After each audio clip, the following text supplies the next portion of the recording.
But creativity is a tricky beast. I've thought about that a lot. Like what it, what it means, what creativity really means, how it's created, the genesis of it. And creativity isn't, I think there's a misunderstanding from people that creativity must be born, that you're just a creative individual. You're a right-brained person, or so to speak. But as someone who's grown up and probably, I don't subscribe to the left brain, right brain theory in general. I think that's kind of a load of bullshit because we all use all of our brains, right? And the concept that your brain is just completely like, what do you call it? Split. And that, I think just the idea of putting people into like these boxes, putting like personality in these boxes. Well, he's a left brain guy, so he's very logical and stuff. I don't like that because I've always tried to challenge those kinds of assertions in my life and in other people. And I think that creativity can lie all over this idea of where your brain is supposedly organized. Because I feel like creativity can actually stem from a combination of left brain knowledge and right brain inspiration. Again, taking that, whatever you call it. What up, Blingbot? Welcome in. How are you doing? Creativity lies in having enough knowledge to be able to be creative. It's not just something that, apropos of nothing, Shakespeare didn't create his works. Beethoven wasn't born with his fingers on the clavier. They were taught. They were taught the fundamentals. They were taught the theories. Einstein had to learn math in order to use his creative genius. So the idea that, like, creativity is just, and that really is also talent, if you kind of conflate the two, is just like a born thing, I think is well, it's not correct.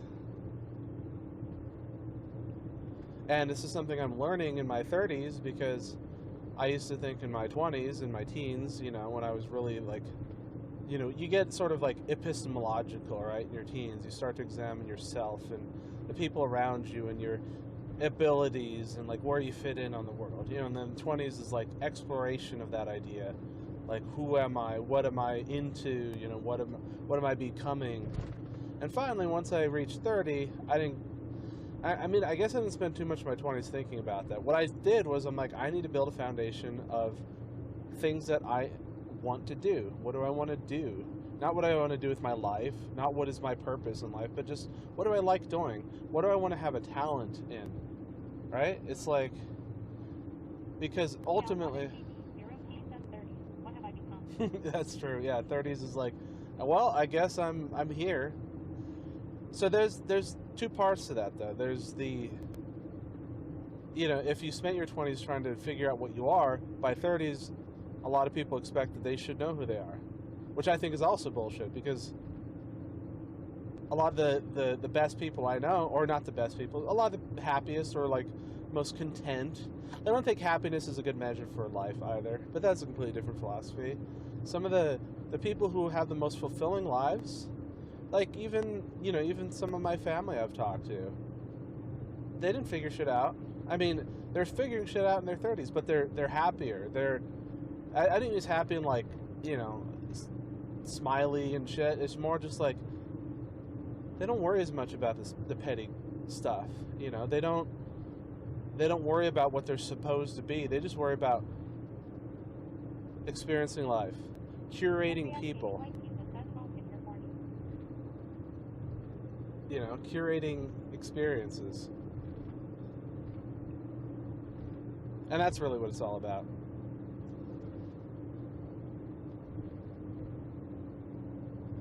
Because there really isn't, there's not ever, I feel like, a goalpost that says, hey Dudley, good to see you. There's not really a goalpost that says, here it is, here's your purpose. Here's where you belong. Here's what you are.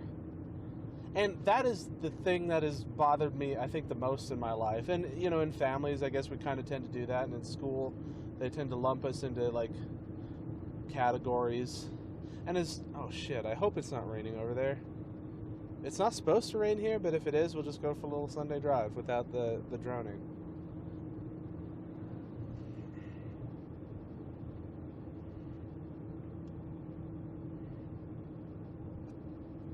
So, what was I saying? Yeah, it is raining.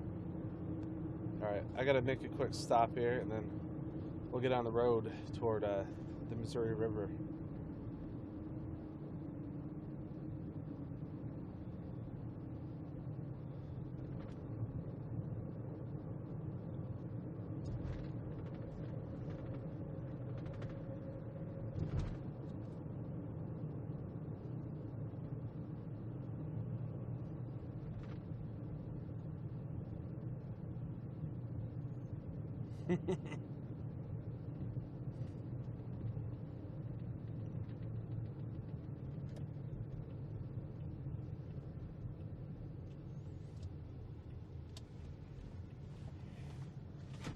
Alright, we're going to make a quick pit stop here.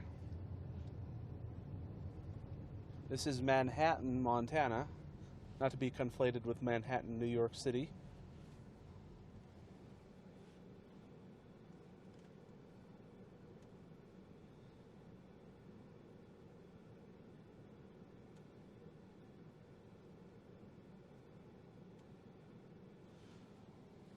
Okay.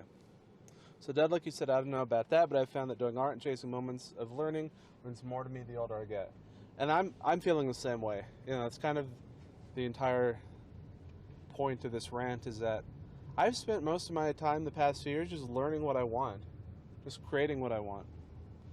Because I think we spend a lot of our time growing up like creating things other people want and learning what other people want us to learn, you know, and I feel like I like the idea of the Renaissance man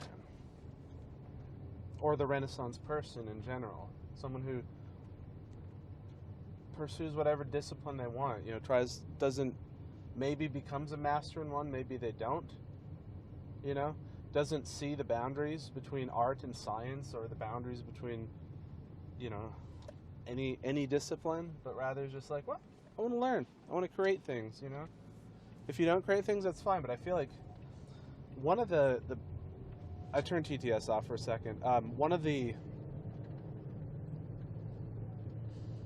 crap. Where was I at? Art and science. Oh yeah, I had an argument with a friend of mine a few years ago. He's no longer a friend for various reasons, but they were arguing against the idea of a universal basic income because they said most people would just sit around and do nothing. Most people would, you know, buy plasma televisions and consume TV and sit on their ass and get fat. And my argument is that humans in general, humans as a species, you know, humans throughout our history have spent most of our time creating things. We wouldn't be where we're at if we weren't creative individuals.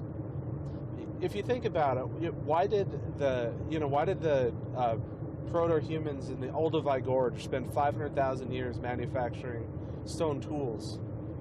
Very primitive stone tools. You know, if you think about it, it's kind of poetic that we've just spent so much of our human existence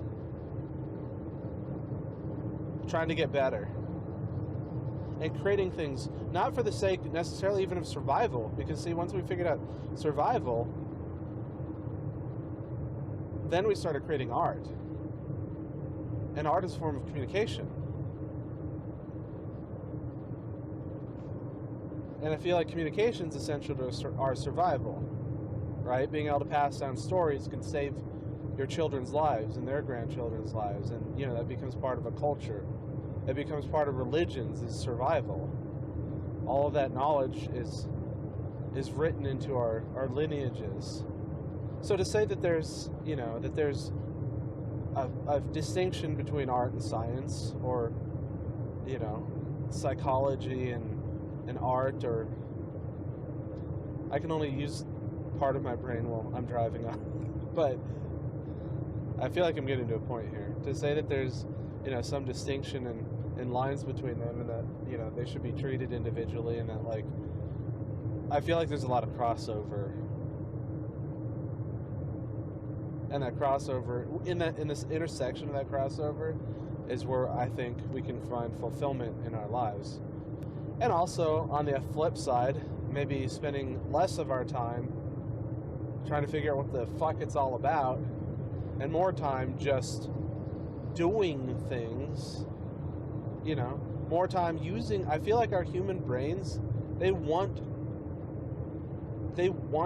to be challenged. They want, you don't need to be